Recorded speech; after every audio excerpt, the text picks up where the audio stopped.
Hello everyone. Gumawa ako guys ng Shanghai lumpia. Pag Saturday kasi guys, mamalingke. Tapos bumili ako ng pang Shanghai.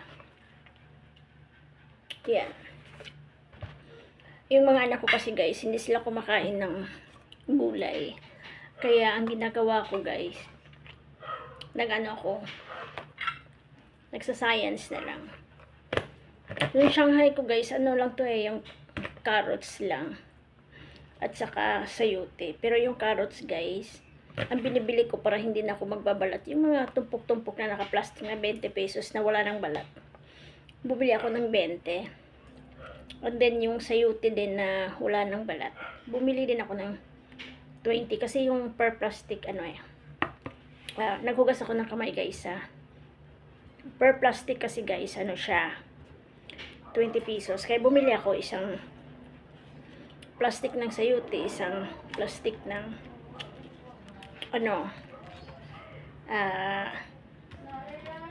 carrots. Tapos guys, yung isang plastic na yun, tag 2020, ang nahalo ko lang dun is giniling na baboy. Yung giniling naman na baboy guys, para makatipid lang ako, 50 pesos.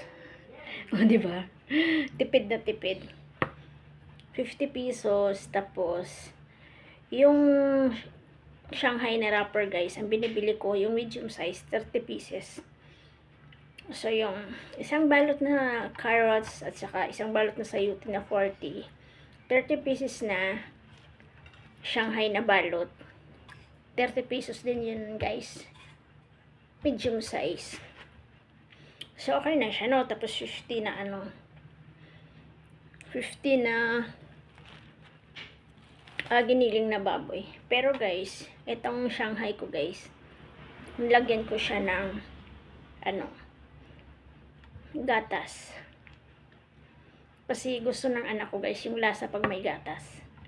Na ibap. So, yung ibap na maliit na Alaska, ang ginagawa ko guys, kalahati. Kalahati noon is, yun yung parang, kasi pag nagluluto ko guys, kunting sabaw lang siya. And then, yung gatas din, parang dagdag sabaw na lang siya. Para, pinapatuyo ko talaga yung gatas para absorb sa gulay. So, pag ganun naluto guys, nagugustuhan nila. Masarap daw. Basta, kailangan lang may gatas. Kasi, nalalasahan nila guys pag may gatas Pag walang gatas, hindi yun kakain. Promise. Kaya, ang ginagawa ko guys, yung 30 pesos kasi, ang kain kasi nila, nagbabaon na kasi sila, nag-aalmusal. So, ang ginagawa ko guys, sa isang baonan, yung maliit lang na food keeper, 4 na piraso. Para kung magluto ako, kuha lang ako ng kuha sa ref. Isang linggo na nila yun guys, yung pakain-kain. So at least nakakain sila ng gulay. Sa kanila lang to, hindi ako kumakain ito guys, kasi more on gulay din ako. Bihira lang ako kumakain ng mga pagkain ng mga anak ko, kasi ako, pag may gulay, okra, talong, okay na ako dyan. Basta may maanghang lang, may chili sauce ako, may alamang, bagoong, okay na ako doon. So, itong ginagawa ko guys, para sa kanila lang talaga, para makakain lang sila. Kasi, mahirap kasi pag hindi sila nakakain ng gulay At the same time guys, yung mga anak ko, hindi sila mahilig sa sabaw. Kahit karne pa yan. Tapos, lagyan mo ng sabaw. Lagyan mo ng gulay para makakain lang sila, makahigop lang sila ng sabaw ng gulay. Ayaw nila. Gusto nila yung tuyo, mga fried chicken, nuggets. Gusto nila yung mga ganun. Kaya ginagawa ko guys, nagsascience ako ng mga gulay. Unlike this morning guys, yung almusal nila, since pumunta kasi ako sa palengke, meron din naman doon guys na yung mga talong, siguro mga damage na yun talong. Isang balot, 20 piraso. Siguro yun, mga 3 talong. Tapos nakahiwa siya. Sabi ko parang na-miss ko na yung talong. So ang ginawa ko naman guys, bumili ako isang plastic, bali 6 na hiwa. Malalaki na hiwa. So, ang ginawa ko guys, boiled lang na ginawa ko sa talong. Tapos, pagkatapos ng boiled nun, parang pina-flatten ko lang siya para hindi mahalata na talong. So, pina-flat ko siya. And then, naglagay ako ng 2 itlog. Kasi umabot siya ng 8 pieces eh. Yung, siguro 3 inches siya. Umabot siya ng 8 pieces. So, ginawa ko, pina-flatten ko. And then, after that, nag-ano ko ng egg, 2 itlog, nilagyan ko ng sesame seeds, paminta, kunting asin, at saka magic sarap, kunting magic sarap nilagyan ko. Sabi ng mga anak ko guys, ano daw ulam namin? Sabi ko yan. Sabi nila masarap pa ma. Hindi nila nahalata na talong yun. Tapos dahan-dahan lang yung apoy guys, para yung pagka-brown ng talong, hindi masyado siyang mahalata yung likod. Kaya dinadandahan ko lang talaga. Sarap na sarap yung mga anak ko, naubos nila. Pati aso ko, sarap na sarap kumain. Kaya, pag tayong nanay, para-paraan na lang talaga guys. Lo, ang baba ng helicopter. Para-paraan na lang guys para makaluto. Actually, hindi naman totally talaga carrots lang at saka sayote ang binibili ko lang guys. Kung ano lang yung, alam mo yung mas mura sa palengke. Minsan kasi may mga gulay na mahal, ayoko din bumili. Pag nagkataon na mura yung mga gulay, bumibili talaga ako. Ang ginagawan ko lang ng paraan guys na, yung alam mo yung hindi masyadong mahalata ni Junakis. Madali lamang gumawa nito eh. Tapos, lagay mo sa ref. Every morning, nagre-request sila anong gusto nila. At least meron sa ref. Magtatanong yun. Pag sa gabi pa lang, tinatanong ko sila anong gusto nyong breakfast. Kaya ito guys, yung 30 pieces. Oy! Kabad ng pusa ko. Hindi naman ito mauubos agad. Ang ginagawa ko, yung kalahati, nilalagay ko sa freezer. Kaya pag gabi, nilalagay ko na sa baba para siya mag-unfrost na siya. Ganun ang ginagawa ko guys, para hindi siya masira agad. Yung pusa ko parang gusto atang kumain. Alis ka muna munin. Ang init dito sa amin, Diyos ko Mariusip. Sobrang init dito guys.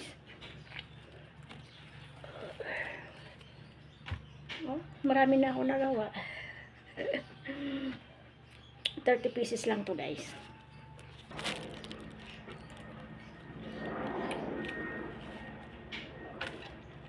Malapit na ako matapos guys. 2 na lang. 2 na lang guys. Tapos yung pusa ko at saka yung aso ko naghintay. Siguro naamoy nila na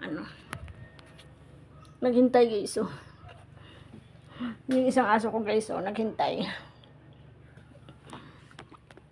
Naamoy siguro nila, pero nakatingin lang sila. Mababait naman yung mga alaga ko. Mabango kasi guys pag may gatas. Promise, try nyo. Maliit lang din ang gastos. Para mapakain lang natin ng gulay yung mga anak natin. Ganun lang kasimple yun. Mga anak ko ayaw talaga kumain eh. Gusto nila yung mga processed food. Mga dilata, parang tatay nila ba. Ako kasi guys, parang hindi ako nabubuhay ng puro karne. Iwan ko lang. Parang ang tamlay ng buhay ko pag hindi ako nakakain ng karne. Alam niyo ba guys, bumibili ako ng, grabe ang isda, 91/4. Dati yung 100 na isda ay kalahating kilo na. Ngayon, 91/4 lang. Sa isang linggo kasi guys, yung ulam ko gulay. Halos gulay talaga. Yung mga anak ko lang kumakain ng karne. Yung kalahating kilo na isda guys, bumibili ako niyan. Kasi weekly ako nagpalengke. Yung kalahating kilo guys, piniprito ko na lahat. Tapos nilalagay ko sa ref. Tapos pag naggulay-gulay ako, kukuha lang ko isa, dalawa. Tapos hinahalo ko lang. Tapos na 30 pieces guys. Lagay na natin sa lagayan. So nilalagay ko siya dito guys. Para kuha na lang ng kuha pag magluto na. Diba? Ganun lang kasimple. May ulam na mga anak ko.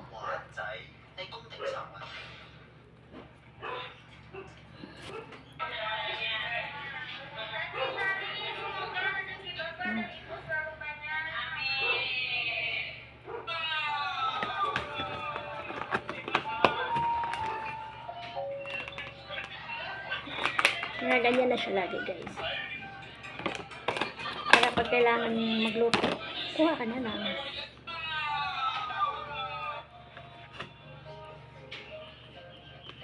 Pati aso ko guys, kumakain ito.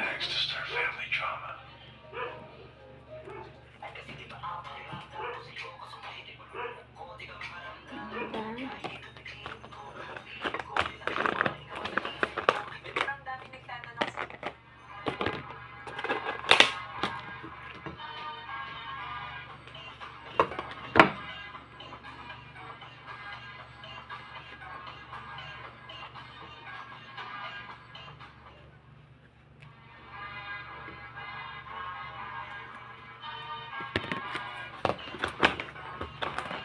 Mali yung ano, mali yung pati.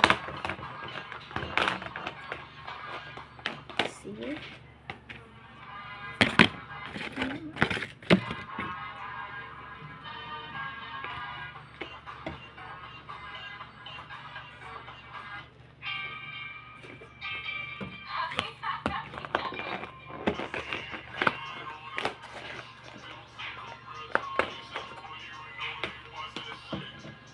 Walang takip yung isa, so lagyan na lang natin ng plastic.